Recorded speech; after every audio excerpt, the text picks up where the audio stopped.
So here it is, 2 Wellington Place. Didn't come to see it before, but anyway, well, somewhere that will live long in memory. Couldn't quite believe it. My God, it must be 30 years ago now when Mum and Dad bought it. They were always talking about buying things, always looking at buying things. Bizarre ideas about buying in Malta, buying a car in Germany, not a house. So we'd sold a place in Cork, and then finally got this one. And then I came to it that Easter. Was I 10 years old? I think I was in 3rd form. This black door here. I look up to the 1st floor, and that blacked out window is a false window. This is the staircase there. And this was the dining room, one to the left of it. And then there's my bedroom. And then there's the drawing room. And there's another bedroom at the back. There's the kitchen. And there's a sort of small side bedroom. So my parents' bedroom right at the back, looking onto this courtyard behind, and my sister's one as well, so you can see a bit of light. My bedroom was very narrow. You could fit a bed and walk in, but that was about it. And I can't remember who else lived there. There was a family who was directly above with a boy called Bruno, about my age. I'm not sure I ever spoke to him. They were involved in a band or something.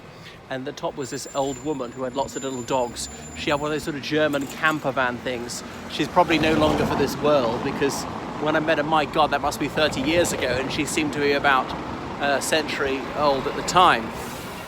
No, I'm joking, she's probably about 70. But for a little boy, that was very old indeed. So here we are, Wellington Place. And we're also told that Leith is being gentrified, a dockers area, the port of Leith, a separate town from Edinburgh to about 1920. And you see the cobblestone there. That struck me. So they've replaced more of it with asphalt there. And obviously we're really in the doldrums in the 80s. Mass unemployment was just lifting out of that, because by the 70s the docks had more or less come to a standstill. There's very little manufacturing in the United Kingdom. Things not being shipped in and out. And where they were shipped in and out wasn't from here. It was bigger container ports like Felixstowe. I don't know which the one is for North Britain. Or Harwich. Well, that's obviously in southern Britain as well. Anything else? So that was that. The Dockers Club just there, but I bet very few of them are Dockers. And then there's Victoria Boxing Club I've never been into. Leith Academy is the school, but I hardly ever see any children going in and out of there. So this is Leith Links, the park where apparently the very first ever round of golf was played way back in the 16th century. Link's supposed to be near the sea. Now we're not that near the sea, we're at least a mile, but of course the coastline has shifted. And that's how there's a Catholic church not too far away. You may know the Reed twins, what they call the Proclaimers. There's Sunshine of Leith, which is apparently played by the Hibernian Football Club. And then there's this church down here, is a Church of Scotland one, the Catholic one. You can't see, it's behind these buildings near that shopping centre. The shopping centre, they show a bit of it, the statue of Queen Victoria, in that celebrated film from about 1996, what's it called, Train Spotting, magnificent film based in the Irvine Welsh novel set in here in Aldrich in the mid-80s. Labour's just lost the election not long after the Falklands conflict. The Ulster conflict was almost at its height, and blah blah blah. So that was that, and Irvine Welsh was semi-autobiographical. So this is it. That's the odd thing. You see that big grey door. I didn't remember that bit of the building. And some of these were former warehouses. I'll show you in a minute. Remember there being a big concert here one summer half term coming down here. A really noisy concert, very noisy music coming from over there. And we're driving all the way from Banffshire to down here. I was well hacked off because it's like a 3-hour drive, maybe 4 hours. My mother's driving, so missed out so much of the day. But obviously the sunlight was going on till very late back then. And there's some disused railway lines there, walking around there with my sister saying, looks like the sort of place people might get abducted. I remember at the age of 14 that summer coming here, watching the 94 World Cup there, because we were in Moscow and just so we didn't want to have to do it in the summer. So my parents told the nurses they'd been letting it out till they'd have to leave for a couple of months, and they did. We came back here very happy, so I was going around independently.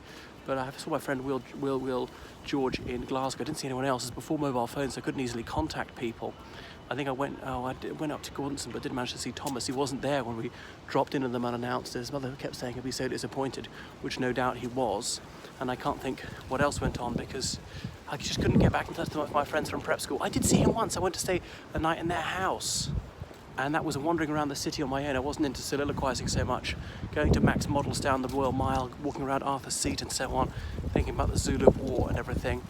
And that was that. And I recall going to the swimming pool close to here on my own and seeing these French girls about my age and fantasising about them like rotten. And see this, this was a warehouse and I think it actually hadn't been turned into flats yet when I was here last time. So coming over to Leith Links. Anyway, Edinburgh's a delightful spot, and for no particular reason, this place was flogged in 2001 to this couple, Miss Lloyd and her Greek boyfriend, in their 40s. He was an academic, very tall chap with shaggy hair and a beard, very agreeable sort. He'd been to Indonesia. I was about to go there, and look at this mound. I remember one time, my sister, the slip, running over to this mound, running over it and then around to the side. And then she got to the crest of the mound, looked over and couldn't see me because she thought I would have gone straight, but I hadn't. I'd gone around the side of her. Very cunningly, I knew that. So look, this is where the memorial to the very first match of golf was played. Yes, it was, yeah. Anyway, so that's that. Golf, one of my pet hates. So Links should be beside the sea. Then you can see that there's a tenement behind this sort of tall tower block of flats. Anyway, remember over in that shopping centre by that Queen Victoria statue, I can't remember what it's called actually. Shopping centre might not quite be the word, sort of an arcade of shops. And there was an incredibly cheap hairdresser, and there'd be pensioners waiting there half the day. I suppose having a good natter, that was a real excuse to have their 3 follicles clipped for about 20 pence. Obviously in 1989, I'm not exaggerating, it could have been that cheap. Bear in mind that 40 pence would go quite some way on your Saturday afternoon pocket money as a child to buying some chocolate bars or cola cubes or whatever. Millions, as they were called, those little sweets. Get our sugar fix. So I had forgotten that there was this little garden allotment place, but I could be wrong. Maybe it didn't exist when I first came here. I don't think I ever walked all the way around Leith Links. There. So it's not all horrid. Anyway, absolutely decades since I've been here. Too much solitude really, because in fact I'm a very sociable person. I can scarcely shut up, just born talking, so I'm just irrepressibly loquacious, which is a bit of a problem.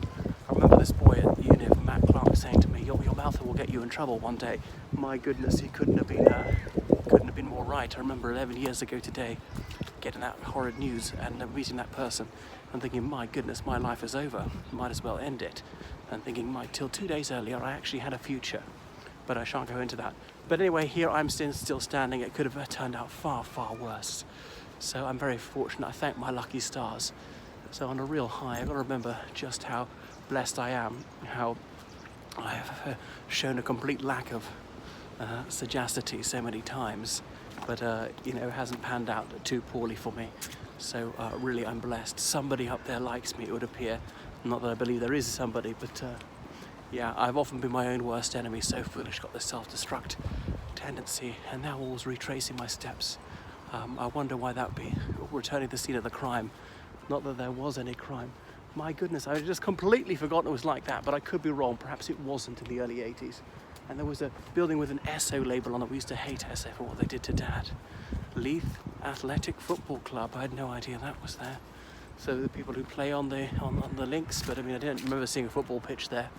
So that's also a lot of granite, stone, very North British sort of architecture or building material to use. So it can seem quite grey. It's very bright this morning, so it's very lucky out. Anything else I'd like to say? Probably not. So here we are. How life comes full circle. How lucky I am, but how differently I thought it would pan out. I thought I might well come here as an undergraduate. Well, I almost came as a postgraduate, said no. I remember even going to see Dr. Badcock just after I got my A-level results, seeing that sign up in the Divinity faculty of Edinburgh University, and I could have come, should I have come? I'm glad it didn't actually, but coming as a postgrad, well, that would have worked out better than what actually transpired, but I wasn't to know that at the time. It is not given us to see these things, so it seemed to me that all augured well. Speaking of auguries, well, look at our feathered friends above, okay? Yon avians supposedly were able to foretell the future. I mean, not deliberately, but the augur could look at them, and by their flight pattern, their number, their altitude, and all the rest of it, he would use this to determine what was actually going to happen. He wouldn't decide it, sorry, but it was like reading the tea leaves. He could find out what was going to happen. This would signify good fortune or ill fortune before you. All right, so I shall stop wittering on all this drivel We're coming up to Police Scotland. You know, here in North Britain, they can't simply call it police, it's Police Scotland. All right. Ooh, and they've got it in Irish as well. Perhaps I should say Scots Gaelic. Don't wish to demean Scots Gaelic and claim it's not a language or this is a form of Irish. They're almost the same. Could put it the other way around. Could say that Irish is Scots Gaelic. It doesn't bother me one jot or tittle. Right, I shall switch it off now. Right, toodle pip.